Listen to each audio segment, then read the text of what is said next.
जगदीश नमस्ते प्राणेश प्रणत विभवाय वैमगाः स्वामिन् नाम प्रियतमं गुरुण नमस्तुभ्यं भीमप्रवलमकृष्णेश्वर भगवान् नमः श्रीमन्नोत्तप्रदिश सुदर्शनो जय गुरुभ्यो नमः नारायणं सुरवरं जगदेकनाथं भक्तप्रियं सकललोकनमस्कृतं च त्रैगुण्यवर्जितमजं विपुमार्त्यमीशं वन्दे भक्तिं नारायणं नमस्कृत्य नरं चैव नरोत्तमं देवीं सरस्वतीं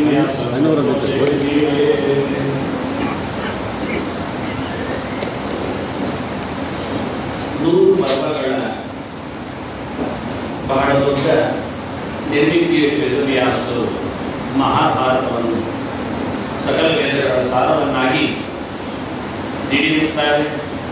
ಯದತ್ ಪರ್ವಶತಂಪೂರ್ಣ ವ್ಯಾಸೇನೋಕ್ತಂ ಆತ್ಮನ ಅನ್ನುವ ನೆಲೆಯಲ್ಲಿ ವ್ಯಾಸರೇ ಹೇಳಿಕೊಂಡ ಮಹಾಭಾರತದ ಮೂರನೆಯ ಪರ್ವ ವನಪರ್ವ.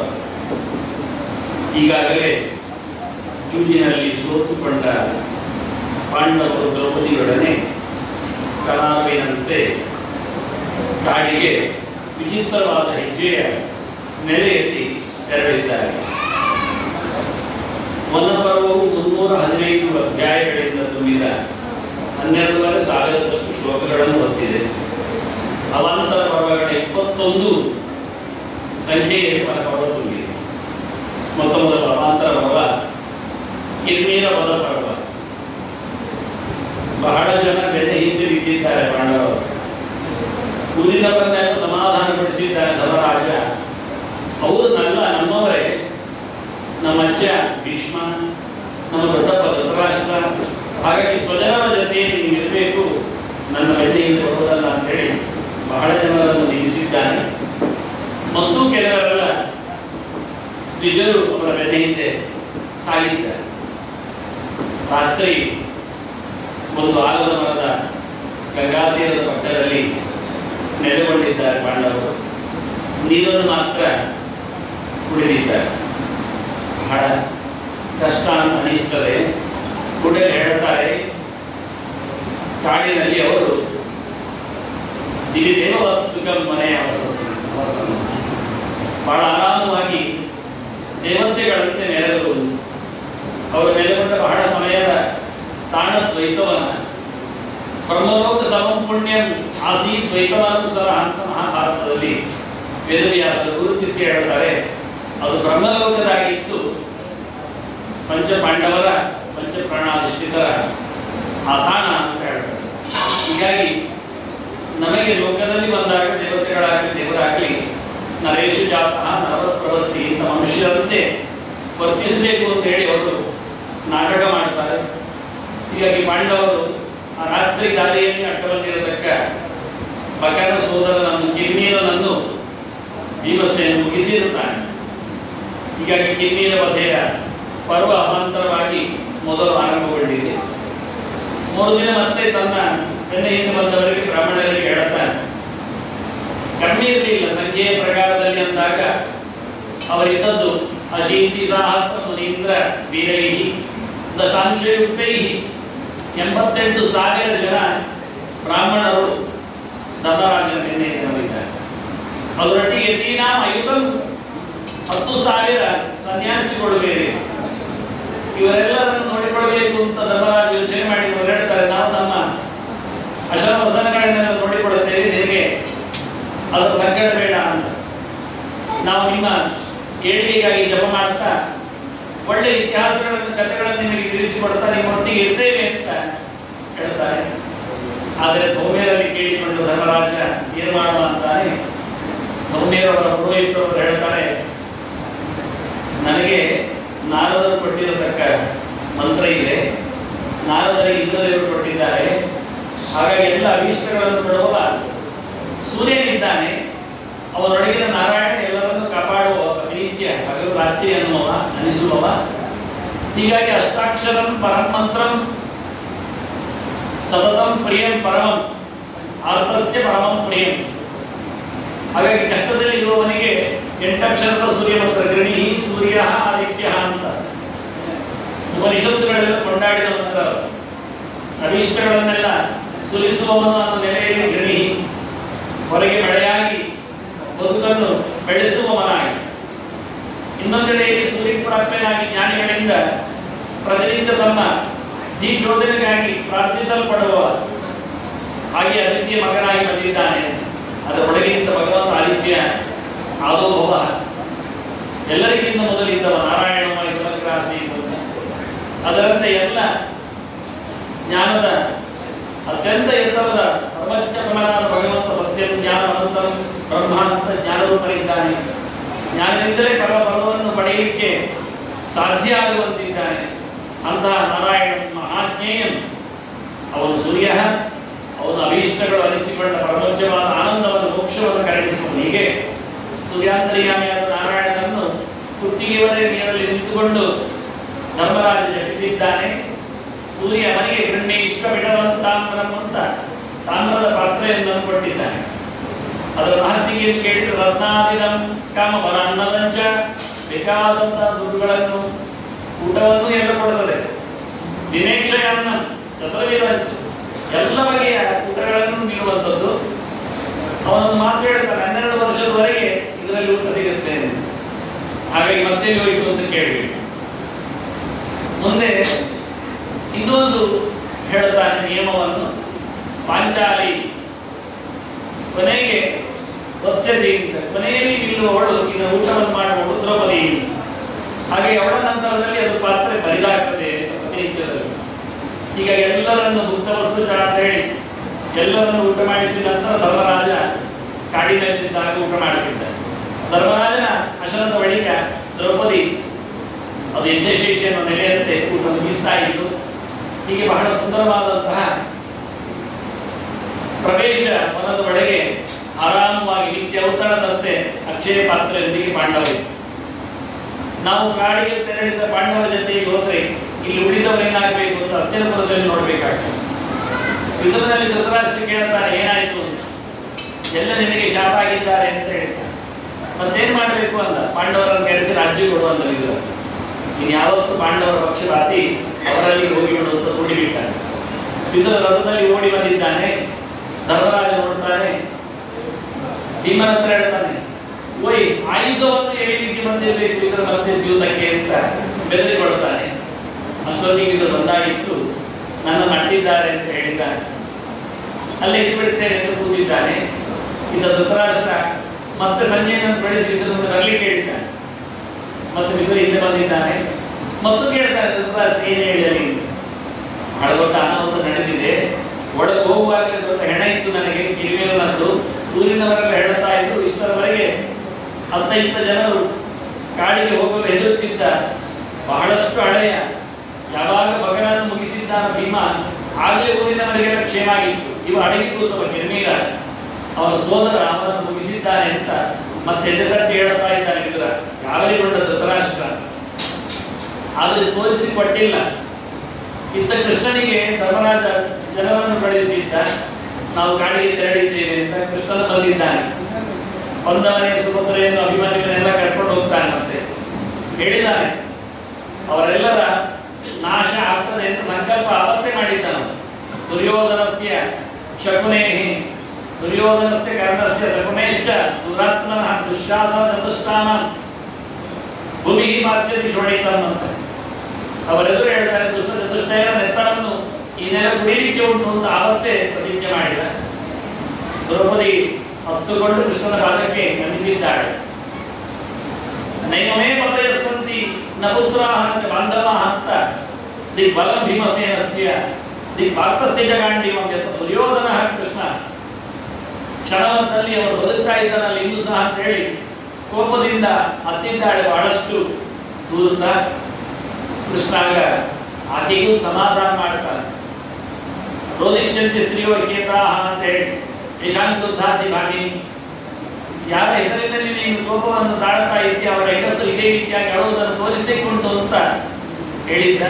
ಹೀಗೆ ಅವರನ್ನೆಲ್ಲ ಸಮಾಧಾನಗೊಳಿಸಿ ಅತ್ತ ದುಷ್ಟದ್ಯುಮ್ನನು ದ್ರೌಪದಿಯ ಮಕ್ಕಳನ್ನೆಲ್ಲ ಪಾಂಚಾಲಕ್ಕೆ ಕರೆದೊಯ್ತಾನೆ. ಹೀಗೆ ಪಾಂಡವರು ಮಾತ್ರ ಅಲ್ಲಿ ಮತ್ತೆ ಮುಂದುವರಿ ಕಾಡಿನಲ್ಲಿ ಅವರು ನೆಲೆಗೊಂಡಂತೆ ವರ್ಷ ಉರುಳುತ್ತಾ ಬಂದಾಗ ದ್ರೌಪದಿ ಹೇಳ್ತಾರೆ ಧರ್ಮರಾಜನ ಹತ್ರ, ನನಗೆ ಕೇಳಿ ಗೊತ್ತು, ರಾಜಾನ್ ಧರ್ಮಗೋಕಾರಂ ಧರ್ಮೋ ರಕ್ಷತೆ ರಕ್ಷಿತ, ಯಾವ ಧರ್ಮವನ್ನು ರಕ್ಷಣೆ ಮಾಡ್ತಾರೆ ಅವರನ್ನು ಧರ್ಮ ರಕ್ಷಣೆ ಮಾಡ್ತದೆ ಅಂತ ನಾನು ಕೇಳಿದ್ದೇನೆ. ಆದರೆ ಅದು ನಿನ್ನ ವಿಷಯದಲ್ಲಿ ಎಲ್ಲ ಕಾಣ್ತದೆ, ಸ್ವಂತ ಮನೆಯನ್ನ ರಕ್ಷತೆ ಅಂತ. ಇದು ನಿನಗೆ ವಿಪರೀತ ಅನಿಸ್ತದೆ. ಒಂದೋ ನೀನು ಮಾಡಿದ ಧರ್ಮ ಅಲ್ಲ ಆಗಬೇಕು, ಇಲ್ಲ ನಿನ್ನ ವಿಷಯದಲ್ಲಿ ಧರ್ಮ ಕೈಗೊಂಡಿದೆ ಅಂತ ಆಗಬೇಕು ಅಂತ ವಾದ ಮಾಡ್ತಾರೆ. ಹಿರಿಯ ರೀತಿ ವಾದ ಮಾಡುವುದು ಯೋಗ್ಯ ಅಲ್ಲ ಅಂತ ಬೈದಿರ್ತಾನೆ ಧರ್ಮರಾಜ. ಭೀಮಸೇನ ಹೇಳ್ತಾನೆ, ಹೌದು, ಮನುಷ್ಯ ಉದ್ಧಾರನಾಗಬೇಕಾದ್ರೆ ದೊಡ್ಡ ಪ್ರಯತ್ನ ಮಾಡಬೇಕು. ಮಹಾಪ್ರಯತ್ನ ವರ್ಜಿತ ಜನಾ ಜಗನ್ನ, ಭಾರಿ ಪ್ರಯತ್ನ ಮಾಡಿದ್ರು ಅವನ ಕೆಲಸ ಆಗುವುದಿಲ್ಲ ಅಂದ್ರೆ ಅವನ ಯೋಗ್ಯತೆ ಸರಿ ಇಲ್ಲ ಅಂತ. ಮಹಾಭಾವವರ್ಜಿತ ಜನಾ ಜಗನ್ನ, ಯೋಗ್ಯತೆ ಇದ್ದು ಪ್ರಯತ್ನ ಮಾಡ್ತೇನೆ ಅಂತ ಹೊರಟ್ರೆ ಕೆಲವೊಮ್ಮೆ ಫಲ ಸಿಗುವುದಿಲ್ಲ. ಯಾಕೆಂದ್ರೆ ಭಗವಂತನ ಅನುಗ್ರಹ ಇಲ್ಲ ಆಗಿರ್ತದೆ. ಅರೆ ಅನುಗ್ರಹಿತ ಜನ ಜಗನ್ನ, ಅದನ್ನ ಮೂರು ಇರಬೇಕು.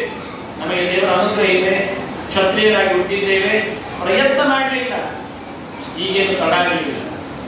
ವನವಾಸ 12 ವರ್ಷ ಆಯ್ತಲ್ಲ, 12 ತಿಂಗಳು. ಮಾಸಾವಧಿ ವರ್ಷ ಅಂತ ಹೇಳಿಕೊಂಡ್ರೆ ಮುಗಿಯಿತು. ತಿಂಗಳನ್ನು ವರ್ಷ ಅಂತ ಲೆಕ್ಕ ಮಾಡಿದ್ರೆ ಆಯ್ತು.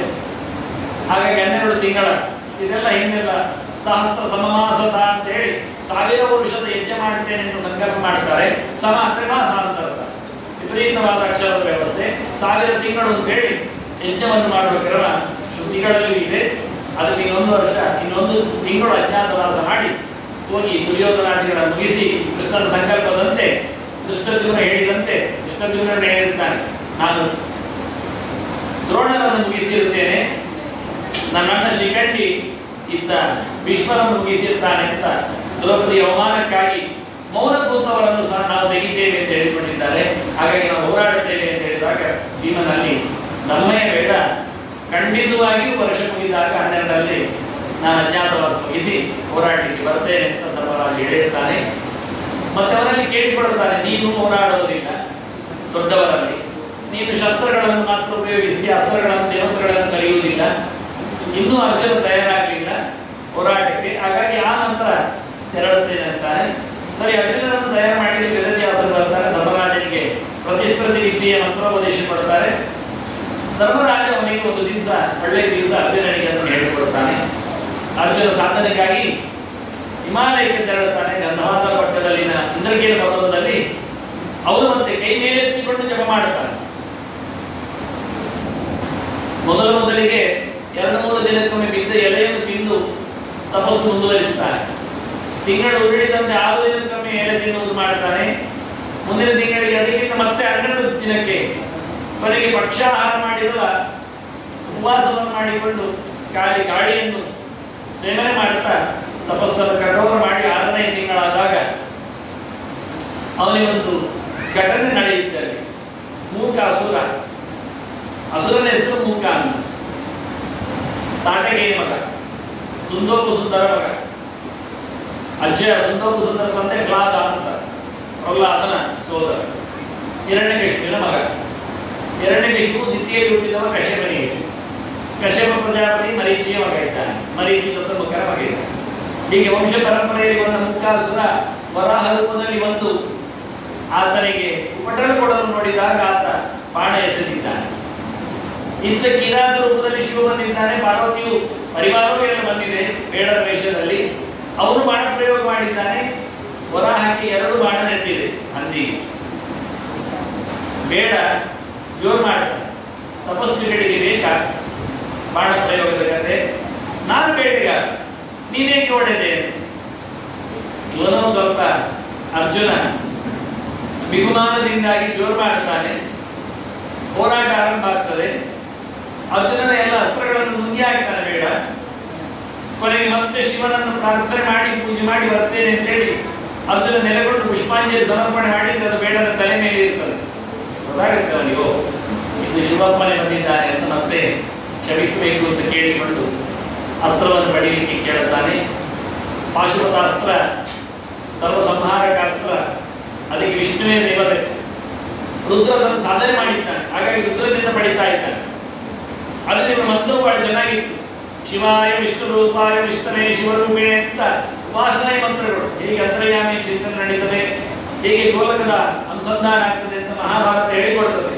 ಅರ್ಜುನನ ನಡೆಯಲ್ಲಿ ತೋರಿಸಿಕೊಡ್ತದೆ. ಹೀಗೆ ಒಳಗೆ ನಿಂತಿರತಕ್ಕ ಭಗವಂತನ ದರ್ಶನ ಮಾಡಿಕೊಂಡು ಸಾಕ್ಷಾತ್ ತನ್ನ ಗುರುವನಿಸಿಕೊಂಡು ಶಿವನ ಮಾಧ್ಯಮದಲ್ಲಿ ಅರ್ಥ ಸಂಪಾದನೆ ಮಾಡಿ ಹೀಗೆ ಅರ್ಜುನ ಅಧಿಗಮನದ ಪರ್ವ ಮುಗಿದು ಮುಂದಕ್ಕೆ ಆತ ಕಿರಾತನನ್ನು ಸೋಲಿಸಿದ ಕೈಲಾಸ ಪರ್ವ ಮುಗಿದ ಬಳಿಕ ಇಂದ್ರಲೋಕಕ್ಕೆ ಹೋಗ್ತಾನೆ. ಇಂದ್ರಲೋಕ ಅಭಿಮಾನ ಪರ್ವ ಮಾತಲಿ ವಾಹನ ತಂದಿರ್ತಾನೆ ರಥ.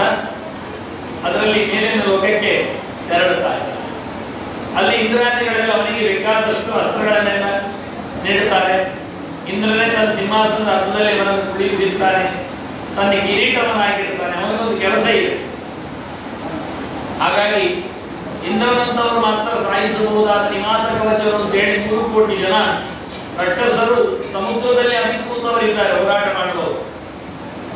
ಅವರನ್ನು ಬೇಗನೆ ಸಂಹಾರ ಮಾಡಲಿಕ್ಕೆ ಆಗ್ತಾ ಇಲ್ಲ. ಹಾಗಾಗಿ ನಿಮಾತ ಕವಚರನ್ನು ಅವರ ಕವಚ ಎಷ್ಟು ಅಭೇದಿ ಕೇಳಿದ್ರೆ ಗಾಳಿ ಒಳಗೋಗ್ಲಿಕ್ಕೆ ಜಾಗ ಇಲ್ಲ ಅಂತ ಆ ನಮೂನೆ ಕವಚ ತತ್ತವರು ಅವರ ಸಂಹಾರಕ್ಕೆ ಅರ್ಜುನನಿಗೆ ಕಿರೀಟ ಕೊಟ್ಟು ಶಂಕ ನೀಡಿ, ಅದೇ ದೇವದತ್ತ ಶಂಕ ಅಂದ್ರೆ ದೇವ ಇಂದ್ರದೇವ ಕೊಟ್ಟ ಶಂಕವರದು ದೇವದತ್ತಂ ಧಾಂಚಯ ಅಂತ ಅದನ್ನು ಊದುತ್ತಾ ಆತವರನ್ನೆಲ್ಲ ಸಂಹಾರ ಮಾಡಿರ್ತಾನೆ.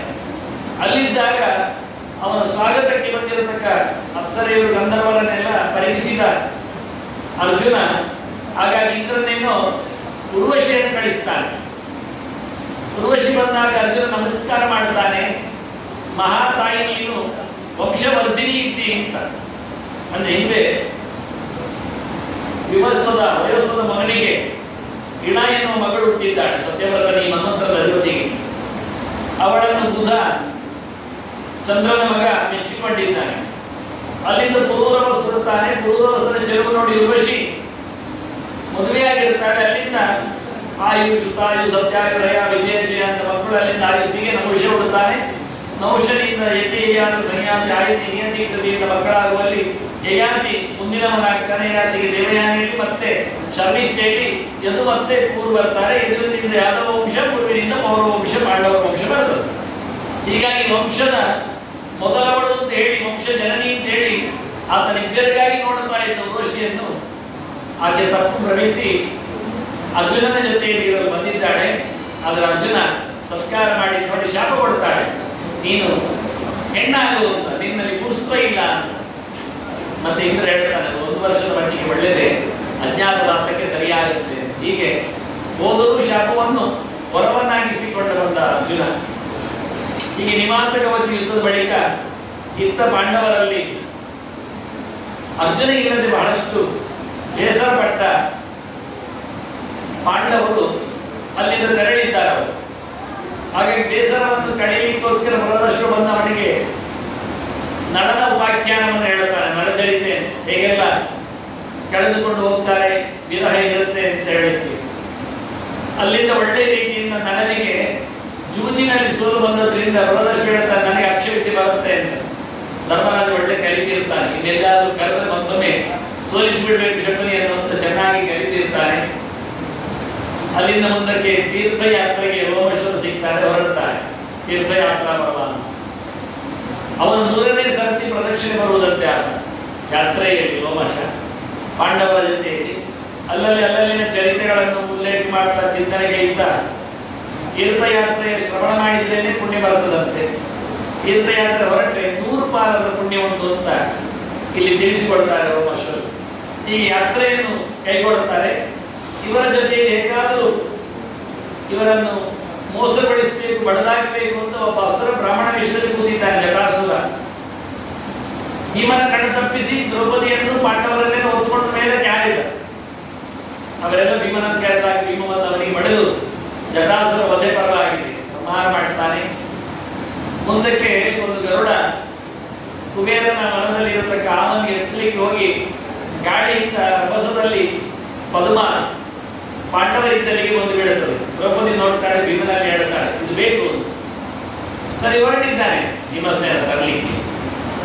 ನಡುವೆ ಬಾಲ ಅಡ್ಡ ಬಂದಿದೆ. ಹೇಳ್ತಾನೆ ಮಂಗದ ಹತ್ರ, ಬಾಲ ಎತ್ತಿಕೋ ಅಂತ. ಇಲ್ಲ ದಾಟಿ ಹೋಗಿ ಹೇಳಿಕ್ಕೆ ಆಗೋದಿಲ್ಲ ಅಂತ ಹೇಳುತ್ತದೆ ಮಂಗ. ನಾನೆಲ್ಲ ಹಾಗೆ ಮಾಡೋದಿಲ್ಲ ಅಂತಾರೆ ಭೀಮಸೇನ. ಹಿಂದೆ ಒಂದು ಮಂಗ ಹಾಗೆ ಮಾಡಿತ್ತು, ಸಮುದ್ರವನ್ನೇ ಹಾರಿತ್ತು. ಅದಕ್ಕೇನು ಗೊತ್ತು ಎಲ್ಲೆಡೆ ದೇವರಿದ್ದಾರೆ ಅಂತ. ಸರ್ವತ್ರ ದೇವರನ್ನು ಕಾಣುವ ನಾನು ಎಂದೂ ಸಹ ಅಪಚಾರ ಮಾಡೋದಿಲ್ಲ, ಕಾಲಿತ್ಯ ಯಾವ ವಸ್ತುವನ್ನು ದಾಟುವುದಿಲ್ಲ ಅಂತ ಭೀಮಸೇನ ಹೇಳಿದಾಗ, ಹೌದಾ ಮಂಗ ಯಾರು ಅಂತ ಮತ್ತೆ ಕೇಳ್ತಾರೆ ಬಹಳ ಚಂದವಾಗಿ. ಗಚ್ಚನ್ ಸೌಗಂಧಿಕಾರ್ಥಂ ಬಲಿಸ ಹನುಮತಃ ಮಚ್ಚಸ್ತಿ ಭೀಮ ಪ್ರೋಕ್ತದ್ದು ನಾಗರ ಸಹ ಅಂತ ಹೇಳ್ತಾ ಪ್ರಮದದ ಸುದಿಯ ಮೋಹ ದ್ವೇಷಭಾಜಾನ್. ಖುಷಿ ಆಗುತ್ತೆ ಕೆಲವರಿಗೆ, ಸಜ್ಜನರಿಗೆ. ಕೆಲವರಿಗೆ ಹೌದು ಭೀಮ ಅಂತೆ, ಅದಕ್ಕೆ ಮೊನ್ನೆ ಬಾಲೆ ಎತ್ತಿಗೆ ಆಗಲಿಲ್ಲ ಅಂತ ತಮಾಷೆ ಮಾಡುವ ವಸ್ತು ಆಗಲಿ ಅಂತ ಹೇಳಿ ಕೆಲವೊಮ್ಮೆ ನಾಟಕ ಮಾಡ್ತಾರೆ. ಅವರದ್ದೇ ಮೊದಲ ರೂಪ ಅದು. ಹೇಳಿರ್ತಾರೆ ಭೀಮನೇ, ನೀನೇ ಹನುಮನಾಗಿದ್ರೆ ವೈಭವ ತೋರಿಸುವಂತ ಬಹಳ ದೂರಿಯಾಗಿ ಹನುಮಂತ ಬೆಳೆದು ತೋರಿಸ್ತಾನೆ. ಇಷ್ಟೆಲ್ಲ ಸಾಮರ್ಥ್ಯವುಳ್ಳ ನಿನಗೆ ರಾವಣನನ್ನು ತರಲಿಕ್ಕೆ ಆಗಲಿಲ್ವಾ ಅಂತ ಕೇಳ್ತಾನೆ. ಸೀತೆಯನ್ನು ಮಾತ್ರ ನೋಡಿ ಬಂದದ್ದೇನು ಅಂತ ತಮಾಷೆ ಮಾಡ್ತಾನೆ. ಇವತ್ತು ಪ್ರಶ್ನೆ ಮಾಡಿದ್ರನ್ನೆಲ್ಲ ಭೀಮನೇ ಅವನ ಚಿಂತನೆ, ತನ್ನ ವಾಯುವಿನ ಚಿಂತನೆ ಏನಿತ್ತು ತೋರಿಸಲಿಕ್ಕೆ ಅವ್ರು ಹೇಳ್ತಾರೆ, ನಾವು ರಾವಣ ಸಹಸ್ರ ಮೇಲಿದ್ದೆ ಪ್ರತಿಬಲ ಭವೇ ಕೀರ್ತಿರ್ನ ಶೇಡ್ ರಾಘವಸ್ಯ ಅಂತ. ನನಗೆ ರಾವಣ ಒಂದೇ 1000 ಒಟ್ಟು ಬಂದು ನನಗೆ ನೀವೇ ಎದುರು, ಆದರೆ ರಾಮಚಂದ್ರನ ಕೀರ್ತಿಗೆ ಕಳಂಕ ಹಾಳಾಗ್ತದೆ, ಅಪಕೀರ್ತಿ ಬರ್ತದೆ. ಏನೋ ಒಂದು ಮಂಗ ತಂದು ಕೊಟ್ಟದಂತ ಹೆಂಡತಿಯನ್ನು ಮತ್ತೆ ಇಟ್ಕೊಂಡ ಅಂತ. ಹಾಗಾಗದೇ ಇರಲಿಲ್ಲ ನನ್ನ ಪ್ರಭುವಿಗೆ ಅಂತ ಒಂದು ವಾರ್ತೆ ಅಪಕೀರ್ತಿ ಬರಬಾರದು ಅಂತ ಹೇಳಿ ಹೇಳಿದ್ದಷ್ಟೇ ಕೆಲಸ ಮಾಡಿ ಬಂದಿದ್ದೇನೆ. ರಾಮನೇ ತನ್ನ ಸೀತೆಯನ್ನು ಪಡೆದಿದ್ದಾನೆ ಅಂತ ಹೇಳಿ ಚರಿತೆಯನ್ನು ಚೆನ್ನಾಗಿ ಕೇಳುತ್ತಾನೆ. ಕೇಳಿಕೊಂಡ ಭೀಮಸೇನ ಮತ್ತೆ ಅಲ್ಲಿ ಸರೋವರದಲ್ಲಿ ಪದ್ಮ ಎತ್ತುತ್ತಾನೆ. ಕಾವಲುಗಾರರು ಯಕ್ಷರೆಲ್ಲ 1,00,000 ಜನ ಹೋರಾಟಕ್ಕೆ ನಿಲ್ತಾರೆ. ಇದು ಎಲ್ಲರ ಸೊತ್ತು ನಿಮ್ಮದೇನು ಅಂತ ಜೋರು ಮಾಡ್ತಾರೆ ಭೀಮಸೇನ. ತನ್ನ ಪರಿಚಯ ಹೇಳ್ತಾನೆ ಬಹಳ ಚೆನ್ನಾಗಿ. ಮತ್ತೆ ಕುಂತ್ಯಾಮಲವಂಚಜಾತ ಶೂರಸ್ತಮಸ್ವಿ ನಿಷದಾನ್ಯಂತ ಸತ್ಯೈಕ ಧರ್ಮೇಕ ಸದೈವ ಪರಾಕ್ರಮೇ ಶತ್ರುವಿರಪ್ರದೃಶ್ಯ ಅಂತ ತಾನು ಯಾರು ಅಂತ ಪರಿಚಯಿಸಿ ಗಾಳಿ ವೇಗವನ್ನು ತೋರಿಸಿ ಅವರನ್ನೆಲ್ಲ ಮುಗಿಸಿ ಬೇರೆ ಒಪ್ಪಿಕೊಳ್ಳುತ್ತಾನೆ. ಅರ್ಥ ಆಗ್ತದೆ ಅವನಿಗೆ, ಪದ್ಮಗಳನ್ನು ತಂದುಕೊಡುತ್ತಾನೆ. ಹಾಗೆ ಮಗುದೊಮ್ಮೆ ಅಂತಹ ಇಲ್ಲಿ ಇನ್ನೊಮ್ಮೆ ನಡೀತದೆ. ಪಂಚವರ್ಣದ ಕಮಲ ಮತ್ತೊಮ್ಮೆ ಸಿಗ್ತದೆ. ಇನ್ನೊಮ್ಮೆ ಕಳಿಸಿಕೊಡ್ತಾಳೆ ದ್ರೌಪದಿ. ಊರಿಗೆಲ್ಲ ತಗೊಂಡೋಗಲಿಕ್ಕೆ ಬೇಕು, ಪೂಜೆಗೆ ಆಗುತ್ತೆ ಅಂತ.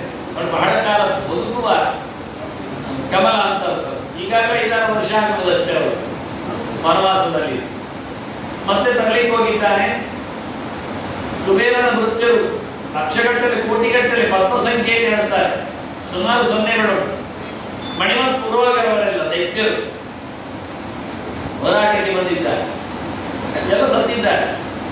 ಕುಬೇರನಿಗೂ ಸಿಟ್ಟು ಬಂದಿತ್ತು, ಎದುರು ಬಂದಿದ್ದಾನೆ. ಮತ್ತು ಭೀಮನ ನೋಡಿ ತಗ್ಗಿದ್ದಾನೆ. ಪಾಂಡವರೆಲ್ಲರನ್ನು ಸಹ ತನ್ನ ಅರಮನೆಯಲ್ಲಿ ಕುಳಿರಿಸಿಕೊಳ್ತಾರೆ. ಮತ್ತು 4-6 ವರ್ಷ ಅಲ್ಲೇ ಇರ್ತಾರೆ ಅವರು. ಕುಬೇರನ ಅರಮನೆಯಲ್ಲಿ, ಕಾಡಿನಲ್ಲಿ ಇರುವವರು ಕುಬೇರನ ಅರಮನೆಯಲ್ಲಿ 5 ವರ್ಷ ಇದ್ರು ಅವರು. ಮತ್ತೆ ಅರ್ಜುನ ಬರುವವರೆಗೆ ಆಗ ಕುಬೇರ ಹೇಳ್ತಾನೆ, ಇನ್ನೊಮ್ಮೆ ಅಗಸ್ತ್ಯರು ಹೋಗ್ತಾ ಇದ್ದ ಋಷಿಗಳ ಜೊತೆಯಲ್ಲಿ ಇವನನ್ನ ಭೃತ್ಯ ಮಣಿಮಂತ ಅವರ ಮೇಲೆ ಉಗುಳಿ ಬಿಟ್ಟಿದ್ದಾರೆ ಮೇಲಿನಿಂದ. ಹಾಗಾಗಿ ಇವರು ಶಾಪ ಕೊಟ್ಟಿದ್ದಾರೆ, ಎಲ್ಲ ಸಾಯಿರಿ ಅಂತ. ಒಳ್ಳೆದಾಯ್ತು ಸತ್ರು ಅಂತ ಹೇಳಿದ್ರು. ಹಾಗಾಗಿ ಋಷಿಯ ಶಾಪ ಅನ್ಯಾಯ ಮಾಡಿದ್ದಾರೆ ಅಂತ ತೋರಿಸಿಕೊಡ್ತಾರೆ. ಮುಂದಕ್ಕೆ ಭೀಮಸೇನ ತಿರುಗುವಲ್ಲಿ ಅವರನ್ನು ಹಾವು ಕಚ್ಚಿಕೊಂಡಿದೆ, ಇಟ್ಟುಕೊಂಡಿದೆ ಗಟ್ಟಿಯಾಗಿ ಭದ್ರವಾಗಿ. ಅದೊಂದು ಅಂಶ. ನಾವು ಈಗಾಗಲೇ ಅವರ ವಂಶ ಪರಂಪರೆ ಕೇಳಿದ್ದೇವೆ. ಅವನು ಇನ್ನೊಮ್ಮೆ ಇಂದ್ರ ರತ್ನವಧೆಯಿಂದಾಗಿ ಅವನು ಕಮಲದ ನಾಳದ ಒಳಗೆ ಅವಿತು ಕೂತಾಗ ದೇವಲೋಕ ಕಾರ್ಯ ಬಂದಾಗ ನಹುಷನನ್ನು ರಾಜನನ್ನಾಗಿಸಿತು, ಸ್ವರ್ಗಾಧಿಪತಿಯನ್ನಾಗಿಸಿತು. ಅವನು ನನಗೆ ಶಚಿ ಬೇಕು ಬಂದಾಗ ಋಷಿಗಳ ಪಾಲಕಿಯಲ್ಲಿ ಬರಬೇಕು ಅಂತ ಅವಳು ಹೇಳಿ ಕಳಿಸಿತು. ಋಷಿಗಳ ಪಾಲಕಿ ಹೊತ್ತು ಬಂದಾಗ ನಹುಷ ಬೇಗ ಹೋಗಿ ಅಂತೇಳಿ ಅಗಸ್ತ್ಯರನ್ನು ನೆಟ್ಟಿದ್ದ. ಅಗಸ್ತ್ಯರ ಜಟೆ ಒಳಗೆ ಭೃಗು ಋಷಿ ಅಳಿತಿದ್ದ. ಯಾಕೆಂದ್ರೆ ನಹುಷ ಹೇಳಿದ್ದ, ನಾನು ಆಧಿಪತ್ಯವನ್ನು ವಹಿಸಿಕೊಂಡ್ರೆ ನನಗೆ ಬಲ ಕೊಡ್ಲಿಕ್ಕೆ ಹೇಗೆ, ಇದು ಕಂಡವರದ್ದೆಲ್ಲ ಬಲ ನಿನಗೆ ಬರುತ್ತೆ ಅಂತ ಹೇಳಿಬಿಟ್ಟಿದ್ದಾರೆ. ಹಾಗಾಗಿ ಋಷಿಗಳದ್ದೆಲ್ಲ ಬಲವನಿಗೆ ಬಂದಿದೆ. ಅದರ ಜಟೆಯಲ್ಲಿ ಅಳಿದು ಕೂತ ಭೃಗು ಋಷಿಯನ್ನು ಕಾಣಲಿಲ್ಲ ಅವನು. ಆದ್ರೆ ಭೃಗು ಋಷಿಗಳು ಶಾಪ ಕೊಡ್ತಾರೆ. ಅವನೊಳಗೆ ಬ್ರಹ್ಮದೇವರು ಕೂತು ಶಾಪ ಕೊಟ್ಟಿದ್ದಾರೆ, ನೀನು ಹಾವಾಗಿ ಬೀಳುವುದು. ಹಾಗಾಗಿ ಅವನೇ ಅಜಗರನಾಗಿ ಹೆಬ್ಬಾವಾಗಿ ಬಿದ್ದಿದ್ದ. ಭೀಮನ ಹಿಡಿದಿದ್ದ. ಭೀಮ ಸುಮ್ಮನೆ ಇದ್ದಾನೆ, ತಪ್ಪಿಸಿಕೊಳ್ಳಿಕ್ಕೆಲ್ಲ ಪ್ರಯತ್ನಿಸ್ತಾನೆ ಇಲ್ಲ. ಅವನೇನೋ ಮಾತಾಡಿಕೊಳ್ಳುತ್ತಾನೆ, ಪ್ರಶ್ನೆ ಉಂಟು ಉತ್ತರ ಕೊಡುವಂತಾನೆ. ವಿದ್ಯೆಯಲ್ಲಿ ಬದುಕಬಾರದು ಕ್ಷತ್ರಿಯರು ಅಂತ ಹೇಳಿ ಬಾಯಿ ಮುಚ್ಚಿ ಕೂತಿದ್ದಾನೆ. ಧರ್ಮರಾಜ ಮತ್ತೆ ಕೇಳುತ್ತಾ ಅವನ ಪ್ರಶ್ನೆಗಳಿಗೆಲ್ಲ ಉತ್ತರ ಕೊಡುತ್ತಾ ಭೀಮನನ್ನು ಬಿತ್ತಿಸಿಕೊಂಡು ಬರ್ತಾನೆ. ಹೀಗೆ ಅಜಗರ ಪರ್ವ ಮುಗಿದಿದೆ. ಮತ್ತೊಮ್ಮೆ ಪಾಂಡವರೆಲ್ಲ ಅರ್ಜುನ ಬಂದ ಬಳಿಕ ಇಳಿದು ಬಂದಿದ್ದಾರೆ, ಅರ್ಜುನ ಪಕ್ಕಕ್ಕೆ ಬಂದಿದ್ದಾರೆ ಕಾಡಿಗೆ ಅಂದಾಗ ಸತ್ಯಭಾಮೆ ಜೊತೆಯಲ್ಲಿ ಕೃಷ್ಣ ಬರ್ತಾನೆ. ದ್ರೌಪದಿ ಸತ್ಯ ಸಂವಾದ ಬಹಳ ಚೆನ್ನಾಗಿ ಸತ್ಯ ಲೋಕ ನಾಟಕದಂತೆ ಕೇಳ್ತಾಳೆ. ದೇವರು ನಾಟಕ ಮಾಡುವಾಗ ಲಕ್ಷ್ಮಿಯೂ ಮಾಡ್ತಾಳೆ. ಯಾಮ್ ಯಾಮ್ ಕರೋತಿ ದೇವರು ದೈವ ಕರೋತಿ ಇಲ್ಲ ಅಂತ ಹೇಳ್ತಾ ಆಚಾರ್ಯರು ಬಹಳ ಚಂದವಾಗಿ ಅವರ ನಾಟಕದ ಕೆಲವು ಹೆಜ್ಜೆಗಳನ್ನು ಗುರುತಿಸ್ತಾರೆ. ಸತ್ಯ ಕೇಳ್ತಾಳೆ, ಅಲ್ಲ ನೀನು ಎಷ್ಟು ಗುಣವಂತಿ ಕೇಳಿದ್ರೆ ಬಹಳ ಚೆನ್ನಾಗಿ ಪಾಂಡವರಿಗೆ ನೀನು ಬೇಕಾಗ್ತೀಯಲ್ಲ, ಎಲ್ಲರೂ ನಿನ್ನ ಮೂಲೆಯಲ್ಲಿ ನೋಡ್ತಾರಲ್ಲ, ಹೇಗೆ ಸಾಧ್ಯ? ಮಂತ್ರ ಉಂಟ, ಮಾಟ ಮಾಡ್ತೀಯ, ಮಗು ಆಗ್ತೀಯ, ಏನಾದರೂ ವಾಮಾಚಾರ ಉಂಟೆ ಅಂತ ಬೇಕೆಲ್ಲೇ ಎಲ್ಲ ಕೇಳುತ್ತಾಳೆ. ಸರಿ ಜೋರು ಮಾಡ್ತಾಳೆ ದ್ರೌಪದಿ. ಇಲ್ಲ ತಾಯಿ, ಯಾರೊಬ್ಬರು ತಮ್ಮ ಗಂಡಂದಿರನ್ನು ವಶೀಕರಣ ಮಾಡಿ ಇಂಥದ್ದೆಲ್ಲ ಮಾಟ ಮಂತ್ರ ಪ್ರಯೋಗ ಎಲ್ಲ ಮಾಡುವುದಂತಲ್ಲ, ಅತ್ಯಂತ ನೀಚ ಕೆಲಸ, ಅಂತವಳು ಒಳ್ಳೆಯವಳಲ್ಲ, ಪತಿವ್ರತ ಅನಿಸುವುದಿಲ್ಲ, ಪ್ರೀತಿಯಿಂದ ಗೆಲ್ಲಬೇಕು ಸಂಸಾರವನ್ನು ಅಂತ ಹೇಳಿಕೊಡ್ತಾಳೆ. ನಾನೆಂದು ಅವರ ತಾಯಿಗಿಂತ ಮೀರುವ ಕೆಲಸ ಮಾಡ್ತಾ ಇರ್ತೀನಿ. ನಾನೇ ಪಾಂಡವರು ಇಷ್ಟೆಲ್ಲ ಕೆಲಸಗಾರರಿದ್ದು ನಾನೇ ಪ್ರಚಾರ ಮಾಡ್ತಿದ್ದೆ. ಹಾಗಾಗಿ ಮೊದಲು ಮನೆಗೆ ಹೇಳುವವಳು ನಾನೇ, ಕೊನೆಗೆ ಒದಗುವುದು ನಾನೇ, ಎಲ್ಲ ಜವಾಬ್ದಾರಿ ನನ್ನ ಕೈಯಲ್ಲಿ. ಆದರೆ ನನಗೆಲ್ಲರೂ ಇಷ್ಟ ಆಗಿದ್ದಾರೆ ಅಂತ ಮನೆ ಮಾಡುತ್ತೆ. ಕೆಲವು ರಹಸ್ಯಗಳನ್ನೆಲ್ಲ ಸತ್ಯಗೆ ಹೇಳ್ತಾರೆ, ಸುಮ್ಮನೆ ಗೊತ್ತಿದ್ರು ಜನರಿಗೆ ಅರ್ಥ ಆಗಲಿ ಇವರ ಸಂವಾದ ಪರ್ವ ಕಳೀತದೆ. ಮುಂದಕ್ಕೆ ದುಶ್ಶಲೆ ಕಂಡ ಜಯದ್ರಥ, ಕೌರವರ ತಂಗಿ ದುಶ್ಶಲೆ 101ನೇ ಅವಳು. ಜಯದ್ರಥ ಕಾಡಿನಲ್ಲಿ ತೆರಳು ಮೊದಲಿಗೆ ಕೊಡಿಕರ್ಷನ ಜೊತೆಯಲ್ಲಿ ಇರ್ತಾನೆ. ಈಗ ಒಬ್ಬಳೇ ಒಂದು ದ್ರೌಪದಿಯನ್ನು ನೋಡಿ ರಥಕ್ಕೆ ಹತ್ತು ಅಂತ ಹೇಳಿಬಿಡ್ತಾನೆ. ಅವಳು ಸುಮ್ಮನೆ ವಿರೋಧ ಮಾಡದೆ ದ್ರೌಮ್ಯರಲ್ಲಿ ಹೇಳಿ ಪಾಂಡವರು ಬರುವವರಿಗೆ ಕಾಯಿಲೆ ಅಂತ ಹೇಳ್ತಾ ಹತ್ತಿರ್ತಾಳೆ. ಅವು ಎಳಿಬಾರದು, ಮೈ ಮುಟ್ಟಬಾರದು ಅಂತ. ಮತ್ತೆ ಪಾಂಡವರನ್ನು ಕರೆದಾಗ ಪಾಂಡವರು ಬಂದ ತಕ್ಷಣ ಜಯದ್ರಥನನ್ನು ವಿರೋಧಿಸಿ ಭೀಮ ಉಳಿದವರನ್ನೆಲ್ಲ ಹೊಡೆಯಿಸಿ ಕೊಡಿಕರ್ಷನನ್ನು ಸಾಯಿಸಿ ಜಯದ್ರಥನ ಎಳೆತಂದು ದ್ರೌಪದಿಯ ಕಾಲ್ಬುಡಕ್ಕೆ ಹಾಕಿ ನಾನು ಮಾಡಿದ್ದು ತಪ್ಪು ದಾಸ ಅಂತ ಹೇಳಿ ಅಂತ ಹೇಳ್ತಾನೆ. ತಲೆಯೆಲ್ಲ ಕತ್ತರಿಸಿರ್ತಾನೆ, 5 ಜುಟ್ಟು ಮಾಡಿರ್ತಾನೆ, ಅವನನ್ನು ವಿಕಾರಗೊಳಿಸಿರ್ತಾನೆ. ಧರ್ಮರಾಜ ಹೇಳ್ತಾನೆ, ಬಾಬ ಮಹಾರಾಯ ಬಿಡು ಅಂತ, ಅಂದ್ರೆ ತಂಗಿ ಗಂಡ ಇದ್ದಾನೆ, ಸುಮ್ಮನೆ ಸಾಯಿಸಬೇಡ ಅಂತ. ಹಾಗಾಗಿ ತುಳಿದವರನ್ನು ಅದು ದೂಡಿ ಕಳಿಸಿಕೊಡ್ತಾನೆ. ಹೀಗೆ ದ್ರೌಪದಿ ಹರಣ ಪರ್ವ, ಮತ್ತೊಂದು ಅವಾಂತರ ಪರ್ವ, ಜಯದ್ರಥ ವಿಮೋಕ್ಷಣ ಪರ್ವ ಅಂತ. ಇದನ್ನೆಲ್ಲ ನೋಡಿಕೊಂಡ ಧರ್ಮರಾಜನಿಗೆ ಕಸಿಯಾಗಿತ್ತು. ಮತ್ತೆ ಮಾರ್ಕಂಡೇಯರು ಸಿಕ್ಕಿದ್ರು. ಮಾರ್ಕಂಡೇಯರ ಜೊತೆಯಲ್ಲಿ ಕೂತ್ಕೊಂಡು ಅನೇಕ ಚರಿತ್ರೆಗಳನ್ನೆಲ್ಲ ಕೇಳ್ತಾನೆ, ಪ್ರಳಯದ ಕಥೆ, ಅವರ ಅನುಭವ ಎಲ್ಲ. ಹಾಗೆ ಮೆಲ್ಲಕ್ಕೆ ಧರ್ಮರಾಜ ಕೇಳ್ತಾನೆ, ನನ್ನಾಗಿ ಹೆಂಡತಿಯನ್ನೆಲ್ಲ ಯಾರ್ಯಾರು ಎಳೆದುಕೊಂಡು ಹೋದದ್ದೆಲ್ಲ ಉಂಟ ಚರಿತ್ರೆಯನ್ನು, ಇವು ಮಾರೇ ದೊಡ್ಡ ರಾಮಾಯಣ ಉಂಟಲ್ಲ ಅಂತ ಹೇಳಿ ಮಾರ್ಕಂಡೇಯರು ರಾಮೋಪಾಖ್ಯಾನವನ್ನು ಹೇಳ್ತಾರೆ. ಅದು ರಾಮೋಪಾಖ್ಯಾನ ಪರ್ವ ಅಂತ. ಬಹಳ ಸುಂದರವಾದ ಸಂಕ್ಷೇಪವಾದ ರಾಮಾಯಣ ಚರಿತ್ರೆ ಮಹಾಭಾರತದ ಒಳಗೆ ವನಪರ್ವದಲ್ಲಿ ಬರುತ್ತದೆ, ಧರ್ಮರಾಜ ಕೇಳಿದ ಹಾಗೆ. ಅಲ್ಲಿಂದ ಮುಂದಕ್ಕೆ ನನ್ನ ದ್ರೌಪದಿ ಅಂತ ಯಾರಾದ್ರೂ ಇದ್ದಾರೆ ಕೇಳಿದರೆ ಪತಿವ್ರತ ಮಹಾತ್ಮ್ಯ ಪರ್ವ ಅಂತ ಹೇಳ್ತಾ ಸತ್ಯವಂತನ ಮಡದಿಯಾದ ಸಾವಿತ್ರಿಯ ಚರಿತ್ರೆಯನ್ನು ಬಹಳ ಚೆನ್ನಾಗಿ, ಸತ್ತೋದ ಗಂಡನನ್ನು ಮತ್ತೆ ಬದುಕಿಸಿ ಬರುವ ಯಮನನ್ನೇ ಮಾತಾಡಿಸಿದ ಮಹಾತಾಯಿಯ ಕಥೆಯನ್ನು ಅವರು ಚಿಂತನೆಯಲ್ಲಿ ತರ್ತಾರೆ. ಹೀಗೆ ಬಹಳ ಕಾಡಿನಲ್ಲಿ ಕೂತಾಗ ಅನೇಕ ಚಿಂತನೆಗಳ ಸಾಮ್ರಾಜ್ಯ ನಡೀತದೆ. ಇತ್ತ ಕೌರವರು ತಾವು ರಾಜಸೂಯ ಮಾಡಬೇಕು ಅಂತ ಹೊರಟಿದ್ದಾರೆ. ಆಗ ಒಬ್ಬ ಸಮ್ರಾಟ ಬದುಕಿದಾಗ ಮಾಡಲಿಕ್ಕೆ ಬರುವುದಿಲ್ಲ, ಅವನ ಜೊತೆಗೆ ಹೋರಾಡಿ ಸತ್ಯ ಮಾಡಬೇಕಾಗುತ್ತೆ, ಹೋಗ್ತೀಯ ಅಂತ ಕೇಳಿಕೊಂಡಾಗ ಬೇಡ, ಅಂಥದ್ದು ಬೇರೆ ಯಾಗ ಮಾಡುವ ಅಂತ ಹೇಳಿ ಪುಂಡರೀಕ ಯಾಗ ಅಂತ ಮಾಡಿದ್ದಾರೆ. ಅದು ವೈಷ್ಣವ ಯಾಗವೇ ಆಗಿತ್ತು, ಆದ್ರೆ ದರ್ಪ ತೋರಿಸಲು ಮಾಡಿದ್ದು ಅಷ್ಟೇ. ಊಟಾಟಿಗೆ ಯಜಂತೇ ನಾನು ಅಂತ ಹೇಳಿಕೊಂಡು ಕೃಷ್ಣ ಹೇಳಿದ ಹಾಗೆ ಮಾಡ್ತಾರೆ, ಪೂಜೆ ಅಂತ ಮಾಡ್ತಾರೆ, ಏನು ತಾತ್ಪರ್ಯ ಇರೋದಿಲ್ಲ, ಶ್ರದ್ಧೆ ಇರೋದಿಲ್ಲ ಅಂತ ತೋರಿಸ್ಲಿಕ್ಕೆ ಅಂತ ತಮಾಷೆ ಮಾಡ್ತಾರೆ. ಹಾಗೆ ಮಾಡಿಕೊಂಡು ಘೋಷಯಾತ್ರೆ ಅಂತ ಹೊರಟು ಇಲ್ಲೇ ಪಾಂಡವರು ಇದ್ದಾರೆ, ಅವರಿಗೆ ತಮ್ಮ ವೈಭವ ತೋರಿಸಬೇಕು ಅಂತ ಧೃತರಾಷ್ಟ್ರ ಹೇಳ್ತಾನೆ, ಹೋಗಬೇಡಿ. ಧೃತರಾಷ್ಟ್ರ ಹತ್ರ ಹೇಳಿ ಕಳಿಸ್ತಾರೆ, ದನಗಳೆಲ್ಲ ಈಚೆ ಬಂದಿವೆ, ಅವುಗಳನ್ನೆಲ್ಲ ಲೆಕ್ಕ ಹಾಕಲಿಕ್ಕೆ ದೂರ ಮಾಡಲಿಕ್ಕೆ ಕಾಡು ಪ್ರಾಣಿಗಳೆಲ್ಲ ಹೆಚ್ಚಾಗಿವೆ ಅಂತ ಸುಳ್ಳು ಹೇಳಿಸ್ತಾನೆ. ಹಾಗಾಗಿ ದನ ಲೆಕ್ಕ ಹಾಕುವ, ದನಗಳಿಗೆ ಕರುಗಳಿಗೆ ಮುದ್ರೆ ಹಾಕುವ ನೆವದಲ್ಲಿ ಕಾಡೊಳಗೆ ಪ್ರವೇಶ ಮಾಡುತ್ತಾರೆ. ಹಾಗಾಗಿ ಚಿತ್ರಸೇನ ಗಂಧರ್ವ 60,000 ಕೋಟಿ ಗಂಧರ್ವರ ಜೊತೆಯಲ್ಲಿ ಅಲ್ಲಿ ವಿಹಾರಕ್ಕೆ ಬಂದಿದ್ದಾನೆ. ಕೌರವ ಬರ್ತಾ ಇದ್ದಾನೆ, ದಾರಿ ಹಿಡಿಯುವಂತ ದೂತರು ಹೇಳಿದ್ರೆ ಅವರನ್ನೆಲ್ಲ ಬಡಿದು ಕೌರವರನ್ನು ಸೆರೆ ಹಿಡಿದು ಗಂಧರ್ವರು ಮೇಲಕ್ಕೆ ಒಯ್ದಾಗ ಅವರು ಬೊಬ್ಬೆ ಹಾಕಿರ್ತಾರೆ. ಧರ್ಮರಾಜ ಒಂದು ದಿನದ ಯಜ್ಞದಲ್ಲಿ ಕೂತಿದ್ದಾನೆ, ದೀಕ್ಷಿತ ಹೇಳಲಿಲ್ಲ. ಭೀಮನಲ್ಲಿ ಹೇಳ್ತಾನೆ, ಹೋಗು ಮಹಾರಾಯ ಬಿಡಿಸಿ ಬಾ ಕೊಂಡು ಹೋಗಿ ಅವರು ದಪ್ಪ ತೋರಿಸ್ಲಿಕ್ಕೆ ಬಂದದ್ದು ಹೇಳ್ತಾನೆ. ಆದ್ರೆ ಧರ್ಮರಾಜ ಹೇಳ್ತಾರೆ, ಹಾಗೆಲ್ಲ ಆಗಬಾರ್ದು. ಹೋರಾಟ ಹೊರಗಿನಿಂದ ಬಂದ್ರೆ ನಾವು 125 ಒಂದೇ ಆಗ್ಬೇಕು.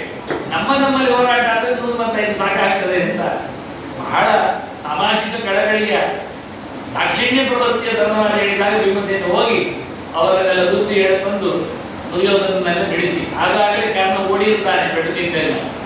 ಮತ್ತೆ ದುರ್ಯೋಧನ ಪೆಚ್ಚುಮೂರೆ ಆಗಿ ಹೋಗ್ತಾನೆ, ಹೋಗಿ ಮನೆಗೆ ಬಿಡ್ತಾನೆ. ಇನ್ನು ನಾನು ಊರಿಗೆ ಹೋಗುವುದಿಲ್ಲ, ಪ್ರಾಯೋಪವೇಶ ನನ್ನದಿದು, ಸಾಯುವವರೆಗೆ ಬಿಟ್ಕೊಳ್ತೇನೆ. ಮನೆಗೆ ಅವನನ್ನೆಲ್ಲ ರಾಕ್ಷಸರು ಎಡ್ಕೊಂಡು ರಾತ್ರಿ ನಿದ್ದೆಯಲ್ಲಿ ಕರ್ಕೊಂಡು ಹೋಗಿ, ನೀನು ಕೈಪುರುಷ ಇದ್ದಿ, ನೀನೇ ವಿರೋಧ ಮಾಡಲಿಕ್ಕೆ ಪ್ರಭಾವ ಮುಖ್ಯ, ನಿನಗೆಲ್ಲ ಶಕ್ತಿ ತುಂಬಿಸ್ತೇವೆ. ಈಗಾಗಲೇ ಕರ್ಣನಲ್ಲಿ ಆ ಸತ್ಯರತಕ ನರಕಾಸುರನು ಪ್ರವೇಶ ಮಾಡಿಯಾಗಿದೆ, ಸಹಸ್ರನೇಮಿ ಹೇಳಿದ್ದಾನೆ. ಭೀಷ್ಮಾದಿಗಳಿಗೆಲ್ಲ ನಾವು ಪ್ರವೇಶ ಮಾಡ್ತೇವೆ, ಹಾಗಾಗಿ ದೊಡ್ಡ ಹೋರಾಟ ಆಗಲಿ, ಪಾಂಡವರು ದೇವತೆಗಳು ಮುಗಿಸ್ಲಿಕ್ಕುಂಟು ಹೇಳಿ ಅವನನ್ನು ಎಬ್ಬಿಸ್ತಾರೆ. ಕರ್ಣ ಓಡಿ ಹೋದವನು ಬಂದು ಹೇಳ್ತಾನೆ, ಮೊದಲಿನ ದುರ್ಯೋಧನಲ್ಲಿ ಹೇಳುವ ಹೋರಾಟಕ್ಕೆ ಹೋಗುವ ಮತ್ತೆ ಹಸ್ತಿನಪುರವನ್ನು ಸೇರುವ, ನಾನು ಇನ್ನು ಮುಂದೆ ಖಂಡಿತವಾಗಿಯೂ ಯಾರಿಂದಲೂ ಕಾಲು ತೊಡ್ಕೊಳ್ಳುವುದಿಲ್ಲ, ಪ್ರತಿಜ್ಞೆ ಮಾಡುತ್ತೇನೆ, ಅರ್ಜುನನನ್ನು ಸಾಯಿಸುವವರೆಗೆ ನಾನು ಹೀಗೆ ಇರ್ತೇನೆ ಅಂತೆಲ್ಲ ಕೊಚ್ಚಿಕೊಡುತ್ತಾನೆ. ಬೆಳಗ್ಗೆ ಹೇಗಾದರೂ ದುರ್ಯೋಧನ ತನ್ನ ಕಲಿವಾರ್ತೆಯನ್ನು, ನಿತ್ಯ ಕಥೆಯನ್ನು, ಕನಸಿನ ಬಗೆಯನ್ನು ಅಧೋಲೋಕಕ್ಕೆ ಹೋಗಿ ಬಲಪಡೆದದ್ದನ್ನು ಯಾರು ಹೇಳಿ, ನಿನ್ನನ್ನು ವಜ್ರಾಯ ಅಂತನನ್ನಾಗಿ ಮಾಡ್ತೇವೆ ಅಂತ ಹೇಳಿರ್ತಾರೆ. ಹಾಗೆ ವಜ್ರಾಂಗನಾಗಿ ಬಂದ ದುರ್ಯೋಧನ ಯಾರಿಗೂ ತನ್ನ ಕಥೆಯನ್ನು ಹೇಳಿರುವುದಿಲ್ಲ, ಹೇಳಬಾರದು ಅಂತ ಹೇಳಿದ್ದಾರೆ. ಅದೆಲ್ಲ ರಹಸ್ಯ. ಹೀಗಾಗಿ ದುರ್ಯೋಧನ ಮರುದಿನ ಹೊರಟಿದ್ದಾನೆ. ಇಂಥ ಕರ್ಣನಿಗೆ ಸೂರ್ಯ ಹೇಳಿರ್ತಾನೆ, ನೀನು ಯಾರಾದ್ರೂ ಕೇಳಿದ್ರೆ ಕವಚ ಎಲ್ಲ ಕೊಡಬಾರದು ಹೇಳಿ ಹೇಳ್ತಾರೆ. ನಾನು ಶೂರ ಅಲ್ವಾ, ನನಗೆ ಅದೆಲ್ಲ ಸಂಗತಿ ಇಲ್ಲ ಹೇಳಿರ್ತಾನೆ. ಇಂದ್ರ ಮತ್ತೆ ಬಂದು ಕರ್ಣನಲ್ಲಿ ಕವಚ ಕುಂಡಲವನ್ನು ಕೇಳುತ್ತಾನೆ. ಮಧ್ಯಾಹ್ನ ಜಪಾದ ಬಳಿಕ ಆತ ಯಾರು ಏನು ಕೇಳಿದ್ರು ಕೊಡುವುದು ಅಂತ ಮಾಡಿಕೊಂಡಿದ್ದಾನೆ. ಹಾಗಾಗಿ ಅವನು ಬ್ರಾಹ್ಮಣ ವೇಷದಲ್ಲಿ ಇಂದ್ರ ಬಂದು ಕೇಳ್ತಾನೆ, ನನಗೆ ಗೊತ್ತುಂಟು ನೀನು ಇಂದ್ರ ಅಂತ, ನೀನು ಕೇಳ್ತಾ ಇದ್ದೀನಿ ಗೊತ್ತುಂಟು, ನನಗಪ್ಪ ಸೂರ್ಯ ಹೇಳಿದ್ದಾನೆ, ಅದು ನಾನು ಕೊಡುವುದಿಲ್ಲ, ಹೇಳೋದಿಲ್ಲ, ಕೊಡ್ತೇನೆ, ನನಗೇನಾದ್ರೂ ಕೊಡಬೇಕು ಅಂತ. ನೋಡಿ, ಏನಾದ್ರೂ ತಗೊಂಡು ಕೊಡುವುದಾದ್ರೆ ಕೊಡುವುದೇನಾಗ್ತದೆ, ನಾನಾಗ್ತದೆ ಇರ್ಲಿ. ಅದು ಕೇಳಿದ. ಇವು ಹೇಳ್ತಾರೆ, ವಜ್ರಾಯುಧ ಒಂದು ಕೇಳಬೇಡ, ಅದು ನಾರಾಯಣ ವರ್ಮದ ಅದರಲ್ಲಿ ಬಲ ಇದೆ, ಹಾಗೆ ಬೇರೇನಾದ್ರೂ ಕೇಳುವುದು. ಶಕ್ತಿ ಆಯುಧ ಕೇಳ್ತೇನೆ, ಆಯ್ತು, ಒಂದೇ ಸರ್ತಿ ಉಪಯೋಗಕ್ಕೆ ಬರ್ತದೆ, ಯಾರನ್ನಾದ್ರೂ ಮುಗಿಸಿದ್ದಂದ್ರೆ ಮತ್ತೆ ಉಪಯೋಗಕ್ಕೆ ಆಗುದಿಲ್ಲ ಅಂತ ಹೇಳಿ ಅವನಿಗೆ ಕೊಡ್ತಾರೆ. ಒಳ್ಳೇದಾಯ್ತು, ಒಂದು ಬೇಕು ನನಗೆ, ಅರ್ಜುನನ ತೆಗಿಲಿಕ್ಕೆ ಹೇಳ್ತಾನೆ. ಅವನು ಕೃಷ್ಣನ ಕೈಯಲ್ಲಿ ಸುರಕ್ಷಿತ, ನನಗೆ ಗೊತ್ತುಂಟು ಅಂತ ಇಂದ್ರೆ ಅವನಿಗೆ ಹೇಳಿ ಇರ್ತಾನೆ. ಹಾಗಾಗಿ ಶಕ್ತಿ ಆಯುಧ ತಗೊಂಡೋಗಿರ್ತಾನೆ. ಅದರ ವಿನಿಯೋಗವನ್ನು ನಾವು ಯುದ್ಧ ಪರ್ವಗಳಲ್ಲಿ ನೋಡುವ. ಹೀಗಾಗಿ ಕುಂಡಲಾಪಹರಣ ಮುಗಿದಿದೆ. ಮುಂದೆ ವನಪರ್ವದಲ್ಲಿ ಬರತಕ್ಕಂಥ ಕೆಲವು ಅವಾಂತರ ಪರ್ವಗಳು ಕೊನೆಯ ಘಟ್ಟದಲ್ಲಿ ಬಂದಾಗ ಬ್ರೀಹಿದ್ರೋಣಿಕೆ ಪರ್ವ, ಮೃಗಸೂಕ್ಷ್ಮೋದ್ಭವ ಪರ್ವ, ಇಲ್ಲೇ ಕೂಗಿ ಎಲ್ಲವನ್ನು ಸಂಹಾರ ಮಾಡ್ತಾ ಇದ್ರೆ ನಾವು ಪ್ರಾಣಿಗಳು ಇಲ್ಲೇ ಆಗ್ತೇವೆ ಅಂತ ಹೇಳಿಕೊಂಡು ಪ್ರಾಣಿಗಳು ಧರ್ಮರಾಜನಿಗೆ ಸ್ವಪ್ನದಲ್ಲಿ ಬಂದು ಹೇಳ್ತಾರೆ, ನೀನು ವನಾಂತರಕ್ಕೆ ಹೋಗು. ಆಯ್ತು ಅಂತ ಅಲ್ಲಿ ಹೊರಡ್ತಾರ ಅಂತ. ಹಾಗೆ ವೇದವ್ಯಾಸರು ಬಂದು ಹೇಳ್ತಾರೆ, ಇತ್ತ ಹಸ್ತಿನಪುರಕ್ಕೂ ವೇದವ್ಯಾಸರು ಬಂದಿದ್ದಾರೆ. ಬರುವಾಗ ಹೇಳಿದ್ರು, ನನಗೆ ಇಷ್ಟ ಆಗಲಿಲ್ಲ ಪಾಂಡವರು ಗಾಡಿ ಹೋದದ್ದು. ಮಗನಿಗೆ ಹೇಳು ಅಂತ ಹೇಳ್ತಾನೆ ಧೃತರಾಷ್ಟ್ರ. ಅವನಿಗೆ ಮಗನಿಗೆ ಹೇಳುವಾಗ ಬೋಧ ಬರಲಿಲ್ಲ, ಅವನ ಮಗನಿಗೆ ವ್ಯಾಸರು ಹೇಳಬೇಕಂತ. ಅದು ನೀನೇ ಹೇಳು, ನಾನು ಹೇಳೋದಿಲ್ಲ, ನಾನು ಶಿಷ್ಯ ಬರ್ತಾನೆ, ಬೇಕಾದ್ರೆ ಕೇಳುವಂತ. ಹಾಗೆ ಮೈತ್ರೇಯರು ಬಂದಿರ್ತಾರೆ.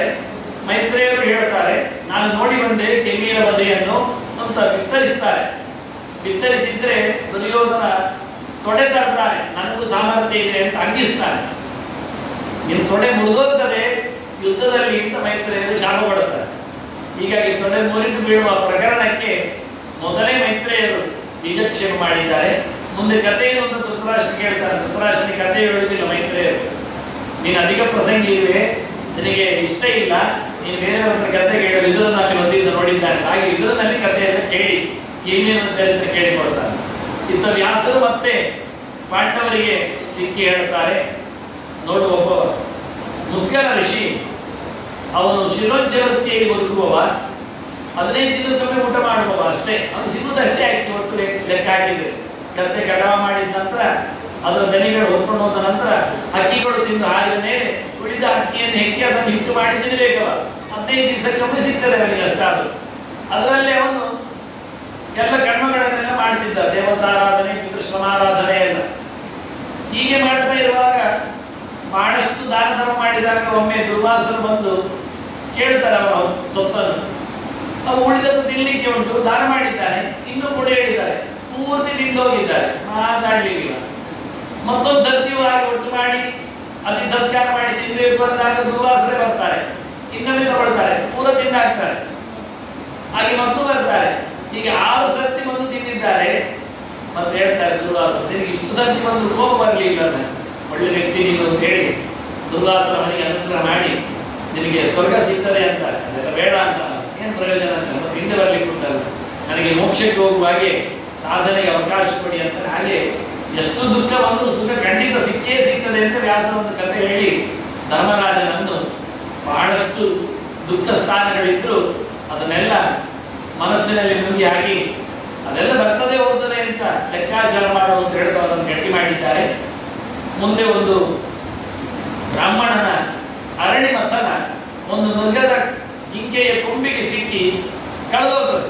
ಅದು ಓಡಿಕೊಂಡು ಹೋಗ್ತದೆ. ಅವ ಮರದಲ್ಲಿ ಸಿಕ್ಕಿಸಿದ್ದ, ಅದು ಕೊಂಬಿಗೆ ತಾಗಿತ್ತು, ಜಿಂಕೆ ಓಡಿಬೇಕು. ಹಿಡಿಲಿಕ್ಕೆ ಹೋದ್ರೆ ಸಿಗಲಿಲ್ಲ. ಪಾಂಡವರ ಹತ್ರ ಹೇಳ್ತಾರೆ, ನನಗೆ ಹೀಗಾಗಿದೆ. ಆಯ್ತು, ಹೊರಟರು ಅವರು, ಎಲ್ಲಿ ಸಿಗ್ತದೆ? ಆಗ ಹೇಳ್ತಾರೆ, ಎಂತದಕ್ಕೆ ಆಯಿತು ಧರ್ಮ ಹಾನಿ? ಆಗ ಧರ್ಮರಾಜ ಹೇಳ್ತಾನೆ, ನನ್ನದು ಎಲ್ಲಿಯೂ ತಪ್ಪಿರಬೇಕು ಅಂತ. ಭೀಮಸೇನ ಹೇಳ್ತಾನೆ, ಹೌದು, ನಾನು ಆವತ್ತೇ ಜೂಜಿನಲ್ಲಿ ಅವರನ್ನು ಸಾಯಿಸ್ತಿಲ್ಲಲ್ಲ, ಅದೇ ತಪ್ಪಾಗಿರ್ಬೇಕು. ಗೌರವ ಬದುಕಿದ್ದದ್ದೇ ತಪ್ಪು. ಇದು ಬ್ರಾಹ್ಮಣರ ಅರಣಿ ಕಳೆದೋಗ್ಲಿಕ್ಕೆ ಕಾರಣ. ಅರ್ಜುನನೆಲ್ಲ ಹೇಳ್ತಾರೆ. ಹಾಗಾಗಿ ನಕಲ ಸಹದೇವರು ಒಪ್ಪಿಕೊಡುತ್ತಾರೆ. ಕೊನೆಗೆ ಹುಡುಗಿ ಕೊಡಬೇಕು ಅಂದಾಗ ಬಾಯಾರಿಕೆ ಆಗ್ತದೆ ಧರ್ಮರಾಜನಿಗೆ. ನಕುಲ ನೀರು ತಾ ಅಂತ, ಎಲ್ಲಿಯಾದ್ರೂ ತಾ ಅಂತ, ನೋಡು ನಾರಾತ್ರಿ ಹೂವಲ್ಲಿ ದೂರದಲ್ಲಿ ಕಣ್ಣಿಗೆ ಹೋಗ್ತೇನೆ ಅಂತ ಹೋದ, ಬರಲಿಲ್ಲ. ಸಹದೇವ ಬರಲಿಲ್ಲ, ಅರ್ಜುನ ಬರಲಿಲ್ಲ, ಭೀಮಸೇನನು ಹೋದ, ಬರಲಿಲ್ಲ. ಮತ್ತೆ ಧರ್ಮರಾಜನೇ ಹೋಗ್ತಾರೆ. ಬಾಯಾರಿಕೆ ಆಗ್ತಾರೆ. ಅವರು ಹೋದ ದಾರಿಯಲ್ಲೇ ಅವರೆಲ್ಲ ಬಿದ್ದಿದ್ದಾರೆ ನೀರಿನ ಕೊಡದಲ್ಲಿ. ಅಲ್ಲಿ ನೀರು ಕುಡಿಲಿಕ್ಕೆ ಹೋದಾಗ ಒಂದು ಶಬ್ದ ಕೇಳ್ತದೆ, ಹೇಳಿ ನಿಲ್ಲು, ನನಗೆ ಉತ್ತರಿಸಿ ಕುಡಿಬೇಕು. ಯಾರು ಹಾಗೆಲ್ಲ ಕ್ಷತ್ರಿಯರು ವಿದ್ಯೆಯನ್ನು ಮಾರಿಕೊಂಡು ತಮ್ಮ ಬದುಕಿಗೋಸ್ಕರ ಯಾರಲ್ಲಿ ಹಂಗಲ್ಲಿ ಕೂತ್ಕೊಳ್ಳೋದಿಲ್ಲ ಅಂತೇಳಿ ನೀರು ಕುಡಿದ್ಬಿಟ್ಟಿದ್ದಾರೆ. ನೀರು ಕುಡಿದ್ರೆ ಅದು ಯಮನೆ ನಿಂತಿದ್ದರಿಂದ ಒಂದು ಮರಣದ ಛಾಯೆಯನ್ನು ಹಾಕಿದ್ದಾರೆ. ದೇವತೆಗಳಿಗೆ ತಾತ್ಕಾಲಿಕವಾದ ಶಕ್ತಿಗಳು ಭಗವಂತ ಕೊಟ್ಟಿರುತ್ತಾರೆ. ಹಾಗೆ ಇವರೆಲ್ಲ ಬಿದ್ದುಕೊಂಡಿದ್ದಾರೆ. ಧರ್ಮರಾಜ ಬಂದಾಗ ನೀರು ಕುಡಿಲಿಕ್ಕೆ ಹೋದಾಗ ಅದೇ ಶಬ್ದ ಕೇಳ್ತದೆ, ಪ್ರಶ್ನೆಗೆ ಉತ್ತರಿಸಿ ನೀರು ಕುಡಿಬೇಕು. ಆಯ್ತು, ಏನು ಪ್ರಶ್ನೆ ಕೇಳು ಅಂತ ಉತ್ತರ ಕೊಡ್ತಾನೆ ಧರ್ಮರಾಜ. 124 ಪ್ರಶ್ನೆಗಳಿಗೆ ಮಹಾಭಾರತದಲ್ಲಿ ವೇದವ್ಯಾಸರು ತೋರಿಸಿಕೊಟ್ಟ ಹಾಗೆ ಇನ್ನೊಂದು ದಿವಸ ಕೇಳಲಿಕ್ಕೆ. ಹೀಗಾಗಿ ಕೊನೆಗೆ ಖುಷಿಯಾಗಿ ಅವ ಯಕ್ಷ ಹೇಳ್ತಾನೆ, ನನಗೆ ತುಂಬಾ ಇಷ್ಟ ಆಗಿದೆ, ಯಾರನ್ನಾದ್ರೂ ಬದುಕಲಿಕ್ಕೆ ಕೇಳುವುದು. ನಕುಲೋ ಯಕ್ಷ ಜೀವತ್ವ ಅಂತಾನೆ ಧರ್ಮರಾಜ. ನಕುಲ ಬದುಕಲಿ ಅಂತಾನೆ. ಯಾಕಯ್ಯ, ಭೀಮಸೇನ ಇಲ್ವಾ, ಮತ್ತೆ ರಾಜ್ಯ ಸಿಗಬಾರ್ದ, ನಕುಲ ಏನಕ್ಕೆ ಅಂತ. ಅದು ನಾನು ನನ್ನ ಅಮ್ಮನಿಗೆ ಒಬ್ಬ ಇದ್ದೇನೆ ಕುಂತಿಗೆ, ಮತ್ತೆ ಮಾದರಿಗೆ ಇನ್ನೊಂದು ಮಗುವಿಲ್ಲ ಆಗ್ತದೆ, ನನಗೆ 2 ತಾಯಿ, ಹಾಗಾಗಿ ನಕುಲ ಇರಲಿ ಅಂತ. ತುಂಬಾ ಖುಷಿಯಾಯಿತು ಧರ್ಮದೇವತೆಗೆ. ಒಳ್ಳೆ ಧರ್ಮವನ್ನು ಆಪತ್ತಿನಲ್ಲಿ ನೀನು ರಕ್ಷಣೆ ಮಾಡಿದೆಯಲ್ಲ, ಹಾಗಾಗಿ ಎಲ್ಲರೂ ಬದುಕ್ತಾರೆ ಬಿಡು. ಮತ್ತೆ ನೀನು ಯಾರು ಕೇಳುತ್ತಾರೆ? ನಾನು ಯಮನೆ, ಧರ್ಮದೇವತೆ, ನಿನ್ನ ಧರ್ಮ ಪರೀಕ್ಷೆಗೆ ಬಂದಿದ್ದೇನೆ, ಮುಂದೆ ಜಾಗ್ರತೆ, ಏನಾಗಬೇಕು ಅಂತಾರೆ. ನಮ್ದೊಂದು ಉಂಟಲ್ಲ, 1 ವರ್ಷ ಅಜ್ಞಾತವಾಸ, ಇದು ಕೊನೆಯ ಅಂತ ಇದೆ, ಒಳ್ಳೆದಾಗತ್ತೆ ಅಂತಾನೆ. ಅರಣಿ ಸಿಗ್ತದೆ ಅಂತ ಹೇಳಿದ. ಹಾಗಾಗಿ ನಾನೇ ಅಪಹಾರ ಮಾಡಿದ್ದು ಮೃಗರೂಪದಲ್ಲಿ ಕೊಟ್ಟಿದ್ದೇನೆ ಅಂತ ಕೊಡ್ತಾನೆ. ಹೀಗೆ ಬ್ರಾಹ್ಮಣರನ್ನು ಸಮಾಧಾನಗೊಳಿಸಿ 6ನೇ ಪರ್ವ, ಕೊನೆಯ 21ನೇ ಪರ್ವ ಅಲ್ಲಿಂದ